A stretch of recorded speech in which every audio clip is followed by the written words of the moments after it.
आवश्यकता से अधिक संग्रह न करने का परिणाम क्या होता है? पातंजल योग सूत्राणी साधनपाद 39वां सूत्र अपरिग्रह स्थैर्ये जन्म कथनता संबोध। सूत्रार्थ: जब योगी अपरिग्रह मीन्स असंग्रह लोभ मुक्त में स्थित हो जाता है तो उसे अपने जन्मों का कैसे और क्यों का बोध हो जाता है, अर्थात उसे यह समझ में आ जाता है कि उसका यह जन्म किस कारण से हुआ है, पूर्व जन्मों के कर्मों का क्या संबंध है और इस जीवन का मूल उद्देश्य या कारण ही क्या है। भावार्थ: अपरिग्रह का अर्थ है न केवल बाहरी वस्तुओं का संग्रह न करना, बल्कि मन में किसी भी प्रकार की संपत्ति, व्यक्ति, पद या विचारों के प्रति भी आसक्ति न रखना।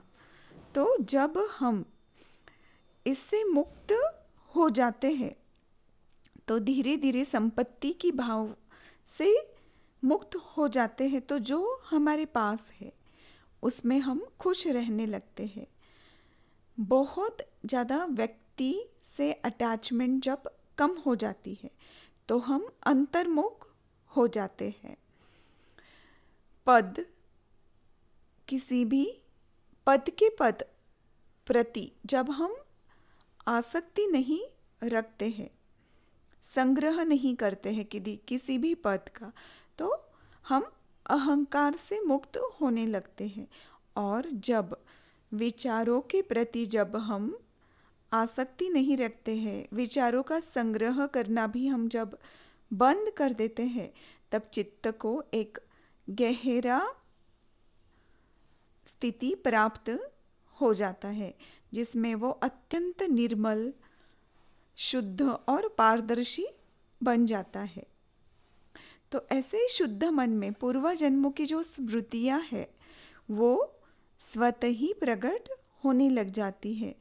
योगी को ये समझ में भी आने लग जाता है क्यों कर्म किए जा रहे हैं, क्यों मेरा वर्तमान में जन्म हुआ है, और अगर भविष्य में भी अगर जन्म होने वाला है तो वो किस कारण से होगा। तो ये सभी प्रकार का ज्ञान उसे होने लगता है। व्यास भाष्य के अनुसार उसको जन्म मरण के कारण का ही ज्ञान हो जाता है और वो मुक्ति की ओर धीरे धीरे आगे बढ़ने लग जाता है। जन्म कथा मीन्स पूरी कहानी उसे समझ में आ जाती है। पिछला जन्म कौन सा था, वर्तमान जन्म का कारण क्या है, अगर आगे जन्म लेना भी पड़ेगा तो उसका स्वरूप और कारण क्या होगा। इस सभी ज्ञान की वजह से वो उससे मुक्त होने लग जाता है। सभी संचित कर्म, प्रारब्ध कर्म के फल से भी वो मुक्त हो जाता है। सभी संग्रह करने की वृत्ति से ही वो मुक्त हो जाता है और कैवल्य की ओर उसकी यात्रा सहज और स्पष्ट हो जाती है। ये धीरे धीरे भी हम हमारे जीवन में ट्राई कर सकते हैं कि जितना ज़्यादा हम संग्रह कर रहे हैं, थोड़ा सा उससे कम, थोड़ा सा उससे कम कम करते जाएंगे तो इवन चित्त में हमने व्यक्ति, विचार, पद, संपत्ति, लोभ जो भी संग्रहित करके रखा है उसकी भी शुद्धि होने लग जाती है।